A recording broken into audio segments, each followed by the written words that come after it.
తాకట్లో ఉన్న మీ బంగారాన్ని విడిపించి ఆ రోజు ఆన్లైన్ రేటుకి కొంటాం. Sharma gold company. నమస్కారం, వెల్కమ్ టు సుమన్ టీవీ. నేను గీతాంజలి. ప్రస్తుతం మనతో పాటు భారతీయ శంకరపీఠం వ్యవస్థాపకులు, ప్రముఖ ఆధ్యాత్మికవేత్త, బ్రహ్మశ్రీ అన్నవరపు తిరుపతి మూర్తి అవధాని గురువు గారు ఉన్నారు. వారితో మాట్లాడదాం. గురుగారు నమస్కారం అండి. ఓం శ్రీ మహాగణాధిపతయే నమః. గురుగారు, మంత్రం గురించి ఇవాళ మాట్లాడదామండి. ఎందుకంటే ఒక మాట అంటారు, మంత్రాలకి చింతకాయలు రాలవు అనేది. ఇది ఒక సామెతగా చెప్పినా, నాస్తికులు చెప్పినా, ఆస్తికులు చెప్పినా, ఎవరు చెప్పినా కూడా. అయితే నిజంగా మంత్రానికి అంత బలం ఉంటుందా? మనం ఏదన్నా అనుకుని ఆ మంత్రం జపిస్తే అన్నీ సిద్ధిస్తాయా? కొంతమంది అయితే మంత్రం జపం చేస్తూ ఉంటారు, ఈ దేవుడికి ఈ మంత్రం అని చెప్తూ ఉంటారు. ఇలా నిజంగానే మంత్రానికి అంత బలం ఉంటుందా? అవి జపిస్తే మన సమస్యలన్నీ తీరిపోతాయా, పరిహారం దొరికేస్తుందా అని అడిగే వాళ్ళకి సమాధానం తప్పకుండా అమ్మ. దైవాధీనం జగత్ సర్వం, మంత్రాధీనంతు దైవతం, తన్మంత్రం బ్రాహ్మణాధీనం, బ్రాహ్మణో మమ దేవతా అని చెప్పి చెప్పబడి ఉన్నది. ఇప్పుడు నేను చెప్పేటువంటి విషయాలు ఎవరికి వర్తించవు అంటే అజ్ఞానులకి, అంధకారంలో ఉండే వాళ్ళకి, ఏమాత్రము జ్ఞానం అంటే ఏంటి, విచక్షణ అంటే ఏంటి అనేటువంటి విషయం తెలియని వారికి, ధర్మం అనేటువంటి పేరు గురించి అవగాహన లేని వాళ్ళకి ఇదంతా కూడా చాలా విచిత్రంగా అనిపిస్తూ ఉంటుంది. అంటే వాళ్ళకి మంత్రం తెలియదు, మంత్రార్థం తెలియదు, మంత్ర రూపం తెలియదు, మంత్ర స్వరం తెలియదు, మంత్ర విధానం తెలియదు, ఏమీ తెలియదు. వాళ్ళకి తెలిసిందల్లా ఎవరు ఏ వీడియో చేసినా వాళ్ళని కించపరచడం తప్పితే. అంతే. అటువంటి సన్నాసుల గురించి నేను ఎప్పుడు మాట్లాడనండి. మరి ఇప్పుడు ఎందుకు చెబుతున్నారండి అంటే, మనం చెప్పేటువంటి దాంట్లో అపార్థాలు తీసుకునేటువంటి వాళ్ళు ఎక్కువ ఉంటారు. వారు కూడా ఒకటికి 2 సార్లు జాగ్రత్తగా వింటే సన్మార్గంలో పట్టడానికి అవకాశం ఉంటుంది. తన్మంత్రం బ్రాహ్మణాధీనం, బ్రాహ్మణో మమ దేవతా. పూర్వకాలంలో మన ఇంట్లో ఏదైనా ఒక పూజ ఏదైనా ఉంది అంటే పంతులు గారి ఇంటికి వెళ్ళి ఫస్ట్ అక్కడ కూర్చొని, అంటే మా ఇంట్లో ఇలా మేము పూజ పెట్టుకుంటున్నాం, మీరు రావాలి, వచ్చి చెయ్యాలి అని అడిగేవాళ్ళం. సరే అనేవారు.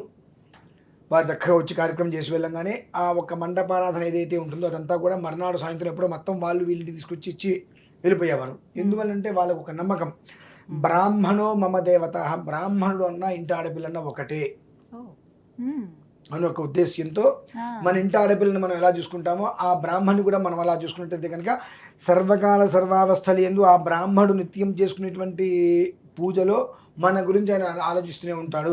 మన ఆడపిల్లకి ఇంటికి వచ్చినప్పుడు పసుపు కుంకంగా మనం ఏదైనా ఇస్తే నా పుట్టింటి వాళ్ళు ఇలా ఇచ్చారని ఎలా అయితే చెప్పుకుంటుందో, అలానే ఆ బ్రాహ్మణుడు తినేటువంటి ప్రతి ముద్ద నాదయ్యి ఉండాలని చెప్పి కోరుకునేవారు. అది బ్రాహ్మణో మమ దేవత. ఎందువల్లంటే తన్మంత్రం బ్రాహ్మణాధీనం.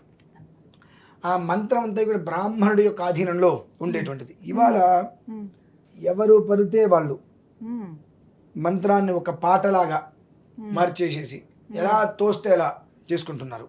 నేను విన్నాను, చూశాను. అంతకన్నా మించినటువంటి మన దేశానికి, మన ధర్మానికి పట్టిన దరిద్రం అందరికీ తెలుసు, గాయత్రి మంత్రం. అవునండి. ఆ గాయత్రి మంత్రం పరమ రహస్యమైనటువంటిది. ఆ మంత్రం మేము ఉపదేశం తీసుకోవడం కోసం ఏడో ఉపనయనం చేసుకుంటామమ్మా. 4 రోజులు ఉపనయనం ఉంటుంది. ఆ ఉపనయనం చేసుకొని ఆ మంత్రాన్ని సావిత్రీం భో అనుబ్రూహీతి బ్రూయాతు చతుర్వింశత్యక్షర మంత్రోచ్చారణ ద్విజాశ్రమాధికార యోగ్యతా సిద్ధ్యర్థం ఆ 24 అక్షరాలైనటువంటి మంత్రోచ్చరణ, ఆ మహామంత్రాన్ని ఉపదేశం తీసుకోవడం కోసం యజ్ఞోపేత ధారణ మాకు ఉంటుంది. ఆ ఉపనయనమైన మొదటి రోజు నుంచి కట్టె కాలే వరకు మేము 3 పూట్ల అనుష్ఠానం చేయవలసిందే. అది మా విధి. అంత రహస్యకృతంగా ఆ మంత్రాన్ని ఉపదేశం తీసుకోవడం కోసమే మేము ఉపనయనం చేసుకొని ఆచరిస్తూ ఉంటాం. అటువంటి గాయత్రి మంత్రాన్ని చాలా ఎంత నాశనం చేయాలో అంత నాశనం చేసి రింగ్ టోన్ల కింద, కాలింగ్ బెల్ వేస్తే అది వస్తూ ఉంటుంది. స్వరాక్షర పదవృత్తవరణ అన్నీ మార్చేసేసి పెట్టేశారు. ఒక మంత్రం అనేటువంటిది ఏ రకంగా చెప్పబడి ఉందో ఆ విధానాన్ని అనుసరిస్తే ప్రపంచం మొత్తం చల్లగా ఉంటుందండి. ఎందుకంటే ఇప్పుడు ఇంగ్లీష్ చదువులు ఉన్నాయి కదా, సబ్జెక్టులు ఎప్పటికీ మారుతూ ఉంటాయి. కానీ మంత్రం అనేటువంటిది లక్షల సంవత్సరాల క్రితం ఏదైతే వచ్చిందో ఇవాళకి అదే వస్తుంది. అదే ఉంటుంది. ఒక అక్షరం కూడా మార్పు రాదమ్మా. కేవలం ఉపనయనం అయిన వాళ్ళు మాత్రమే మంత్రం ఆ మంత్రం తను నేర్చుకోవాలి అంటే తనకు ఉపనయనం కావాలి. ఉపనయనం 4 రోజులు ఉంటుంది. ఆ ఉపనయనంలో సావిత్రి మంత్రం అంటారు దాన్ని, గాయత్రి కూడా కాదమ్మా, సావిత్రీంభో అను. ఆ ఒక్క సావిత్రి మంత్రాన్ని ఉపదేశం తీసుకొని సూర్యనారాయణ స్వామి వారికి సంబంధించిన మంత్రం మాది. ఉపనయనం ఉదయం 7:30-8 గంటలకు ముహూర్తం అయితే మధ్యాహ్నం నుంచి సంధ్యావందనం పడుతుంది. 11 గంటలకు ముహూర్తం అయితే సాయంత్రం నుంచి సంధ్యావందనం పడుతుంది. సంధ్యావందనం అగ్నికార్యం 2, బ్రహ్మయజ్ఞం 3. అగ్నికార్యం అనేటువంటిది వివాహం అయ్యే వరకు చేయాలి. వివాహం అయిన తర్వాత ఔపోసన అని వస్తుందమ్మా. వీడు బ్రతుకున్నంతకాలం కట్టెకాలే వరకు చేయాలి. ఆ ఔపోసనలో ఉన్న అగ్నిహోత్రమే వీడు చనిపోయినప్పుడు అగ్నిహోత్రంతో వీడికి దహనం చేయాలి. అది విధానం. అంటే ఆ మంత్రం అనేటువంటిది మేము ఎంత సాధన చేస్తే, చాలామంది మీరు పెద్ద గొప్ప, మీకు మంత్రాలు అంత విధానం వచ్చా, అంత ఇది ఉందా, గురు దగ్గర ఉపదేశం తీసుకోవాలి, రకరకాలుగా మాట్లాడుతూ ఉంటారు. అటువంటి వాళ్ళందరూ నేను ఈ ప్రశ్న అడుగుతున్నా. 1వ తరగతిలో మీకు కొన్ని సబ్జెక్ట్ ఉంటాయి, లేదంటే ఫస్ట్ క్లాస్ అంటారు ఇంగ్లీష్లో. ఆ సబ్జెక్టు 20 ఏళ్ళ తర్వాత చెప్తారా? 1990లో నాకు 7 ఏట అనుకుంటప్పుడు 90లో మా గురువుగారి దగ్గర నేను ఏదైతే మొదలుపెట్టి ఉన్నానో ఇప్పుడు గ్రంథం లేకుండా నేను చెప్తా మొత్తం అంతా A to Z. 22 సంవత్సరాలు మా ఒక వేదం చెప్పుకోవాలంటే 22 సంవత్సరాలు కఠిన సాధన. ఒక రోజుకి 16 గంటల సాధన ఉంటుంది. అంత సాధన చేస్తే ఆ బ్రాహ్మణుడు మంత్రం చెబుతాడంటాం వేరు, తన మంత్రం బ్రాహ్మణాధీనం. ఆ మంత్రం అనేటువంటి బ్రాహ్మణుడి యొక్క ఆధీనంలో ఉంది అంటానికి, మంత్రాలు చెప్పుకున్నారంటానికి తేడా ఉంటుంది. మంత్రాలు చెప్పుకోవటం వేరు, దాన్ని ఆధీనం తెచ్చుకోవటం వేరండి. 22 సంవత్సరాలు కఠినమైన సాధన. అంత సాధన ఉన్నప్పుడు ఆ మంత్రం అనేటువంటిది ఓం నమస్తే అస్తు భగవన్ విశ్వేశ్వరాయ మహాదేవాయ త్ర్యంబకాయ త్రిపురాంతకాయ త్రికాగ్ని కాలాజ కాలాగ్ని రుద్రాజ నీలకంఠాయ మృత్యుంజయాజ సర్వేశ్వరాయ సదాశివాజ శ్రీమన్మహా దేవాయ నమః అని చెబుతున్నప్పుడు ఆ శబ్ద తరంగాలు అనేటువంటిది ఈ యొక్క పెదాల నుంచి 7 అంగుళాలు వస్తాయమ్మా. ఎప్పుడైతే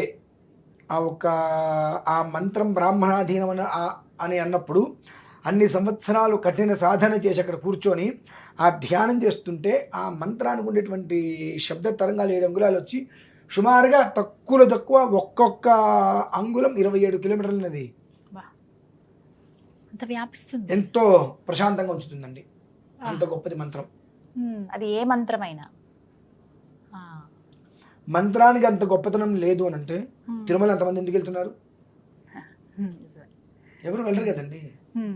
కాకపోతే ఏంటంటే మన ఎంతటి కర్మ ప్రారంధం అంటే మంత్రము అంటే మన వాళ్ళకే నచ్చదు, మన వాళ్ళే ఒప్పుకోరు. హిందూ ధర్మంలో ఉన్నటువంటి ఎంత చండాలమైన భావన ఇదే.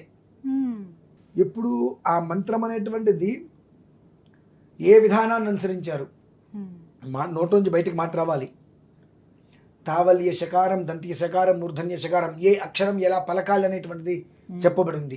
ఆ అక్షరాన్ని అలా పలకకపోతే ఆ మంత్రంలో జీవం ఉండదమ్మా. అర్థం కూడా మారిపోతుంది మొత్తం కంప్లీట్గా జీవం ఉండదు. ఇంకా తా అంటానికి తేడా. తా అంటే 2 పళ్ళ మధ్యలోకి నాలిక వచ్చి గట్టిగా నొక్కాలి, నొక్కితే అది పూర్తి అక్షరం. 2 పళ్ళకి లోపల పెట్టి తా అంటే బయటికి రాకుండా తా అంటే అది అసంపూర్ణ అక్షరం. ఇవన్నీ కూడా తెలిసి ఉండాలి. సే షా స, దంతియ శకారం, మూర్ధన్య శకారం, తావల్య శకారం, ఏ అక్షరాన్ని ఎలా పలకాలి, నాలిక ఎక్కడ తగిలితే ఏ అక్షరం పూర్తవుతుంది, ఇవన్నీ ఉంటాయమ్మా. ఇవన్నీ పూర్తి చేసుకుని రావడానికి 22 సంవత్సరాలు పడుతుంది. అలా జరిగినప్పుడు ఆ మనిషి దగ్గర మంత్రం ఆధీనం అయిపోయి ఉంటుంది. అది దైవజ్ఞ. ఇప్పుడు మేము పంచాంగాలు రాస్తాము అంటే మేము చెప్పించుట గ్రహాలు ఉండాల్సిందే. అంతటిగా ఆ మంత్రాన్ని మేము సాధించుకొని ఉంటాం. కాబట్టి మేము చెప్పింది జరిగి తీరవలసిందే. ఎలా పడితే అలా, ఏది పడితే అట్లా అనుకుంటే దవదమ్మా. తన్మంత్రం బ్రాహ్మణాధీనం బ్రాహ్మణో మమ దేవతా అనేటువంటిది ఆ జన్మాంతము వస్తుంది. ఇవాల్టి రోజులలో మంత్రం ఎవరైనా చదవచ్చు, బ్రాహ్మణులకే మంత్రమా అని అందరూ రావటం వలన మంత్రానికి ఉండేటువంటి శక్తి తగ్గిపోతుంది. అదేంటండి మంత్రానికి ఉన్నటువంటి శక్తి ఎలా తగ్గిపోతుందండి? ఓం త్ర్యంబకం యజామహే సుగంధిం పుష్టివర్ధనం ఉర్వారుకమివ బంధనాన్ మృత్యోర్ముక్షీయమామృతాతు. ఇది దీనికి ఓం త్ర్యంబకం యజామహే సుగంధిం పుష్టివర్ధనం అనుకుంటూ ఒక పాటలాగా పెట్టి దానికి మంచి మ్యూజిక్ పెడితే ఎంత వర్ణిస్తున్నారు. ఒక అక్షరం అపస్వరం పెడితే వాడికి శిక్ష ఏంటో తెలుసా అండి?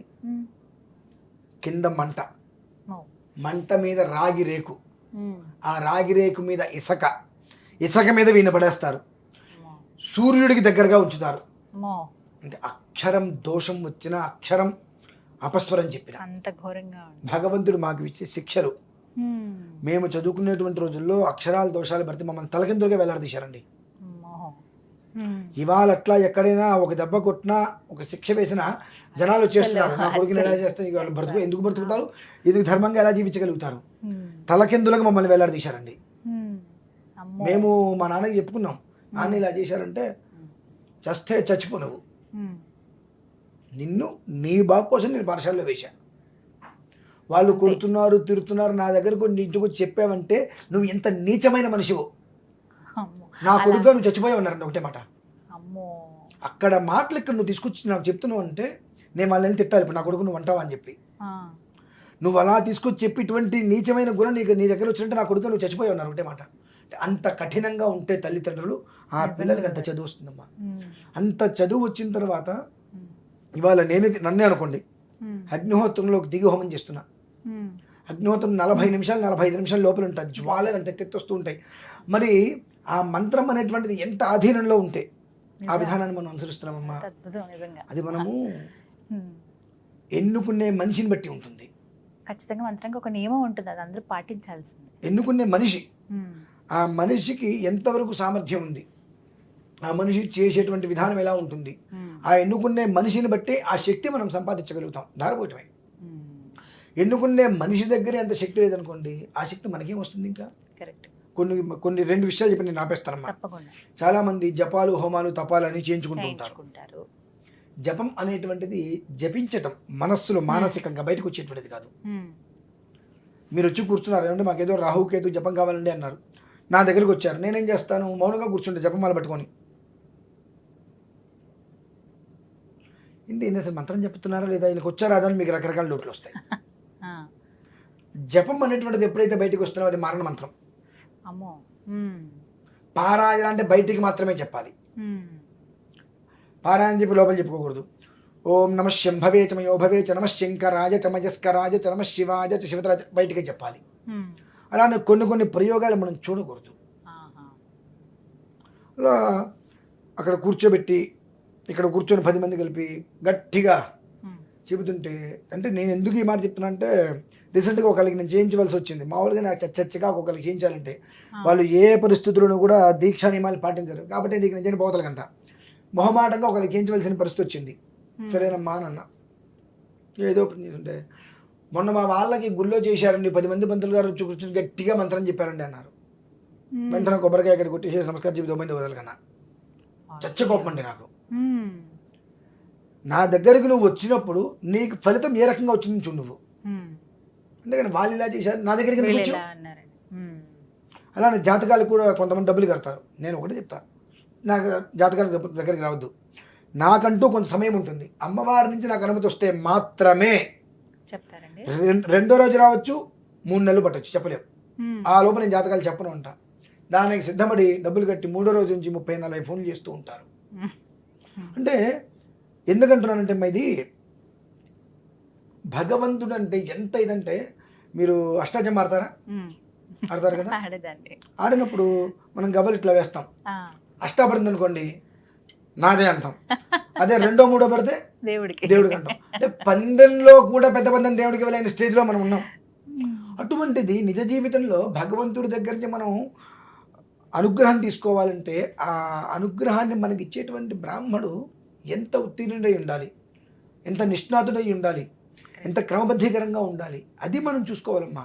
అంటే మీరు అడిగారు చూసారా, ఒకటి మంత్రం నిజంగానే అది ఫలిస్తుంది అంటే ఆ మంత్రాధీనం, ఆ మంత్రం ఎవరి ఆధీనంలో ఉన్నదో వారి ద్వారా మనం, వారు ఎలా ఉంటారు తెలుసమ్మా, గీతాంజలి గారు ఇచ్చారు, మీరు గీతాంజలి గారితో నాకు ఎందుకమ్మా, మీరు వచ్చింది మీకు ఉన్నటువంటి సమస్య గురించి నా దగ్గరికి వచ్చారు, అలా కూర్చోండి. మీరు మిమ్మల్ని కుర్చీలో కూర్చోబెట్టి మీకు కాఫీ ఇచ్చో పాలు ఇచ్చో మీకు ఏదైనా మర్యాద చేస్తే మీరు రావడం దానికి ఇక్కడ మర్యాదల కోసం వచ్చారు. మీ ఇంట్లో మీకు మర్యాదలు దొరకవా?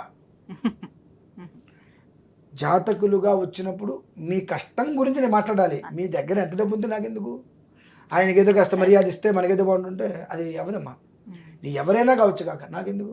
నువ్వు అక్కడ కూర్చో, ఆ మూల చాప వేసాను, చాప మీద కూర్చో. నువ్వు నేనేదో ఒకటే చేస్తాను. నా ఇంటికి ఎవరైనా పిలిపించినప్పుడు మంచిని ఇస్తే గ్లాస్ తొలిచి కాఫీ ఇచ్చినా, ఒకవేళ 2-3 గంటలు కూర్చుంటే కాఫీ ఇస్తా. గ్లాస్ తొలిచి అక్కడ బోర్లు ఇచ్చామంట, గ్లాస్ తొలిచి బోర్లు ఇచ్చేవాళ్ళమంట. వాళ్ళు ఏమన్నా ఫీల్ అవుతారేమో, వాళ్ళు ఫీల్ అయితే నేనేం చేస్తా? మీ రూల్ అంతే, అది నా తత్వం అది. అసలు మంచినీళ్ళు కూడా ఇవ్వను తొందరగా, మంచినీళ్ళు కూడా ఇవ్వను. నీ దగ్గర ఎంత శక్తి ఉంది, ఎంత ఓపిక ఉంది అనేటువంటి నేను తెలుసుకుంటా. ఆ ఓపిక అనుసరించి నీ జీవితం ఏ స్థాయిలో ముందుకెళ్తుంది నేను చూసుకుంటా. ఇవి మంచి ముఖ కవలికలు ఇవన్నీ పరిశీలన చేసుకోవాలి. ఎప్పుడైతే మీరు ఫోన్ చేసి పంతులు గారు ఆమె ఇంటికి వస్తున్నానమ్మన్నారు, అయిపోయింది సంపర్మస్తు. ఆ మంత్రం ఎంత అధీనంలో ఉంది, అప్పుడే దైవాధీనం జగత్ సర్వం, జగత్తు మొత్తం భగవంతుడి అధీనంలో ఉంది. మంత్రాధీనంతో దైవతం, ఆ ఒక్క దేవుడు మంత్రాలని ఆధీనంలో ఉన్నారు. ఆ మంత్రం బ్రాహ్మణాధీనం. అటువంటి ఒక బ్రాహ్మణోత్తముడు చేత మనం చేయించుకునేటువంటి దానికి 100కి 10,000 రెట్లు ఫలితం వస్తుందమ్మా మనకు. అదే మనకు కావాలి. మంత్రం వర్తిస్తుందా, వర్తించదంటే సావిత్రీంభో అనుబ్రూహితి బ్రూయాతు అని ఆ సావిత్రి మంత్రాన్ని ఉపదేశం తీసుకున్న దగ్గర నుంచి 3 పుట్ల సంధ్యానం చేసుకునేటువంటి అతని ముఖంలో ఈ పౌడర్లు, ఈ పెయింట్లు ఇవన్నీ రాయక్కర్లేదమ్మా. ఒక రకమైనటువంటి తేజస్సు అయితే ఉంటుంది. అది మనం గమనించి అటువంటి వ్యక్తిని అప్రోచ్ అయితే మీరు 20 సంవత్సరాల నుంచి పడే కష్టం కూడా నా అంచనా ప్రకారం 120 రోజుల్లో బయటపడతారమ్మా. అది విధానం. మంత్రం మనకు ఉపయోగిస్తుందంటే ఆ తత్వవేత్తను మనం కనుక్కోగలిగామా లేదా అది తెలుసుకోవాలి. నియమం అనేది ఖచ్చితంగా ఉండాలి. చక్కగా వివరించారు గురుగారు, ధన్యవాదాలండి.